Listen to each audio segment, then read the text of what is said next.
여러분의 노후는 안녕하신가요? 편안하신가요? 60대 이후로부터 우리는 제2의 인생 시작이다, 인생이 막이다 라고들 말합니다. 그러나 그것이 행복한 노후일지 불행한 노후일지는 모르겠습니다.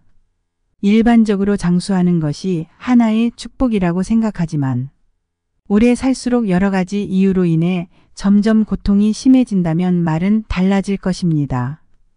빈곤한 노인에게 장수는 악몽과 같다고 합니다. 돈이 먼저 죽고 인간이 더 오래 사는 것, 이는 곧 파산으로 이르는 길입니다. 살아있는 한 돈의 생명력을 꺼뜨리지 않는 게 100세 시대의 직면해야 할 과제가 되어버린 것입니다. 오늘은 노후 빈곤에 이르게 하는 것에 대해 알아보고 대비할 수 있는 방법에 대해 소개시켜 드리겠습니다. 안녕하세요. 행복한 노후입니다. 영상을 시청하시기 전 구독, 좋아요, 알림 설정 부탁드립니다. 댓글로 여러분들이 소망하고자 하는 바를 적어주시면 제 채널명이 행복한 노후인 만큼 여러분들의 편안한 노후를 위해 기원드리겠습니다. 영상을 끝까지 시청해 주신 분들께 편안한 노후가 한 발 더 빠르게 찾아올 것입니다. 자, 시작합니다.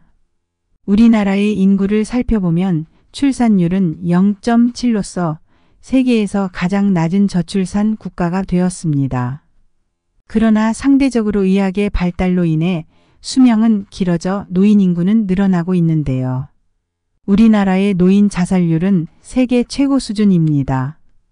통계적으로 보았을 때 노인 자살의 원인은 정신적 이유라고 합니다. 우울증과 같은 정신병이거나 극심한 외로움을 견디지 못한 것이지요. 우리나라 노인들은 삶과 죽음의 길목인 요양원에서 죽는 경우가 많아졌습니다. 건강하게 입원하더라도 얼마 지나지 않아 죽는 경우가 허다하다고 합니다. 이러니 노인들은 절대로 요양원에 가기 싫고 자녀들은 노인들을 부양할 수 없어 들어가길 원합니다. 이것이 바로 현대판 고려장이라고 할 수 있지요. 또한 높은 자살률의 두 번째 이유는 경제적인 빈곤입니다. 우리나라는 나이가 들수록 급격하게 빈곤해져 파산에 이른다고 합니다. 노인 빈곤율이 OECD 국가 중 최고라고 하는데요. 크게 부자일 필요는 없지만 생계를 이어가기 위해 폐지를 줍게 된다면 경제적인 능력은 큰 의미로 다가옵니다. 은퇴 후에는 수익이 거의 발생하지 않아 이전에 저축해둔 자금으로 생활비를 충당하게 되는데요. 현역 시절 노후에 필요한 자금을 부족하지 않게 마련하는 것이 관건이며 막연히 돈을 모으기보다는 예상액을 계산해보고 그에 맞게 대처하는 게 현명하다고 할 수 있습니다. 그러나 필요한 노후 자금을 다 마련했다고 해서 안심할 수는 없습니다. 노후 자금 마련 이외에도 이렇게 모아놓은 돈을 다 써버리거나 파산에 이르게 하는 요소들을 피하셔야 되는데요. 금융사기나 창업 실패 등도 피해야 할 일이지만 의외로 병원비나 자녀 부양 등으로 평범한 문제들이 파산에 이르게 하기도 합니다. 오늘 알려드릴 가난한 노후에 이르게 하는 원인에 대해 소개해 드리겠습니다. 노후 빈곤에 이르게 하는 요소 첫 번째로 다 큰 자식을 부양하는 것입니다. 요즘 청년들의 취업난과 청년 실업 등으로 인해 사회 진출이 늦어지면서 은퇴 후에도 다 큰 자식들을 부양해야 하는 부모가 늘어났다고 하는데요. 이것은 단순하게 생각할 문제가 아닙니다. 우리나라 부모들의 심각한 문제 중 하나가 바로 이것이지요. 다 큰 자녀의 결혼 지원이나 주택 마련의 부담감이 너무 심하다는 것이 노인 빈곤율의 원인입니다. 그러나 많은 부모들이 자녀의 행복을 위해 결혼 비용 지원을 외면하지 못하는 상황이 되었습니다.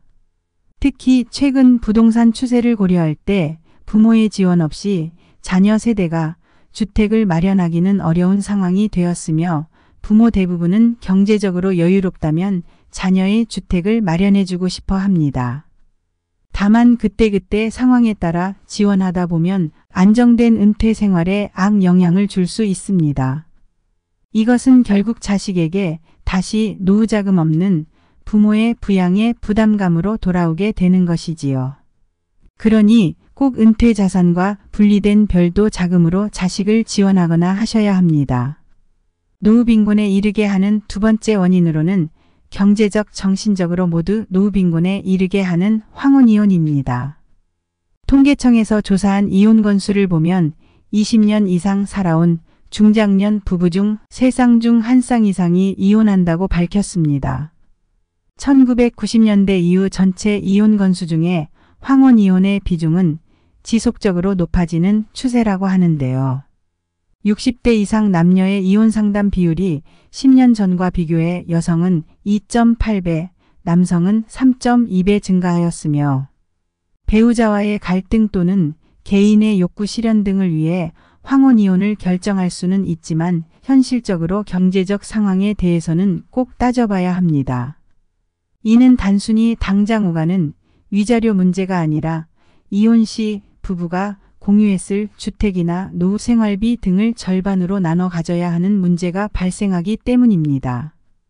더 나아가 1인 가구가 되었을 때 생길 수 있는 간병 문제나 고독사 위험 등까지 고려하면 황혼이혼은 다방면에서 복합적인 문제를 가져옵니다. 황혼이혼을 원하는 쪽은 대체로 여성이 많은데 남편의 경우 갑작스러운 이혼과 더불어 퇴직이라는 것을 함께 직면하게 되면 큰 타격을 입을 수밖에 없습니다. 경제적 이유로도 치명적이며 배우자와 재산 분할 문제도 있지만 국민연금 또한 분할 수령해야 하는 문제가 발생하는데요. 이러한 경제적인 이유만으로 황혼이혼을 반대할 수는 없지만 이러한 경제적인 정신적인 문제에 대해 생각하지 않을 수는 없습니다. 그러니 가급적 황혼이혼이라는 상황이 닥쳐오지 않도록 배우자와의 관계를 개선하려는 노력이 중요합니다. 노후 빈곤에 이르게 하는 원인 세 번째로 의료비 부담입니다. 은퇴 전에는 의료비의 중요성을 인지하며 살고 있었을지라도 이것에 대한 정도를 예측하기란 어려운 일입니다. 의료비는 대개 70세 이후 본격적으로 늘기 때문인데요. 기존 소득 수준으로 의료비를 책정해 둔다면 예상치 못한 금액에 노후 자금이 심하게 흔들릴 수 있습니다. 왜냐하면 65세 이상 고령자의 건강보험상 1인당 진료비는 일반 사람들과 비교했을 때 약 3배 더 많다고 합니다. 그리고 의료비가 전체 생활비에서 차지하는 비율 또한 자연스럽게 높아지게 되지요. 더군다나 중증 치매일 경우 관리 비용은 3,249만 원 정도가 든다고 하며 최경도 치매보다 2배가량 부담해야 한다고 합니다. 이러니 가족 내 치매 환자가 생긴다면 소득이 낮고 노후 대비가 되어 있지 않은 노부부 가구에겐 경제적 부담이 클 수밖에 없습니다. 이러한 의료비 부담을 줄이기 위한 대책으로는 보험이 필요합니다. 늦게라도 노후의료 실손보험에 가입하는 것이 좋은데요. 그러나 이것은 자기 부담률이 높다는 것이 단점이며 80세까지 가입이 가능합니다. 그러니 새로운 보험에 가입하기 전 내가 가지고 있는 보험에 대한 점검이 필요합니다. 보험통합조회 시스템을 활용하여 보장 범위, 금액, 기간 등을 정확하게 알아보고 부족한 보험을 추가로 드는 것을 추천드립니다. 우리는 누구나 예외 없이 생로병사의 과정을 겪게 됩니다. 하지만 노인 빈곤율과 노인 자살률을 보았을 때 현재 우리가 직면한 사회에서의 노년기는 험난한 시기로 다가옵니다. 인생은 우리 마음대로 흘러가지 않을 때가 많지만 우리는 어떻게든 현명한 방법을 찾아 배우고 익히며 노후를 준비해야 합니다. 그러기 위해서는 현재 벌이가 있다 하더라도 결코 자만하지 않으며 아무리 가족 간이라도 보증을 서주면 안 됩니다. 또한 사업과 금융돈에 관련되어 사람을 믿지 아니하고 건강관리는 미리미리 건강할 때부터 열심히 준비하여 의료비에 나가는 비용을 줄여야 합니다. 그리고 연금과 퇴직금을 반드시 지키고 경제 공부를 하여 사업소득이나 재산소득을 추가로 불리는 것을 추천드립니다. 오늘 영상 마음속에 새기시어 행복하고 평안한 황혼기를 준비하시기 바랍니다. 영상 유익하셨다면 구독, 좋아요, 알림 설정 부탁드립니다. 감사합니다.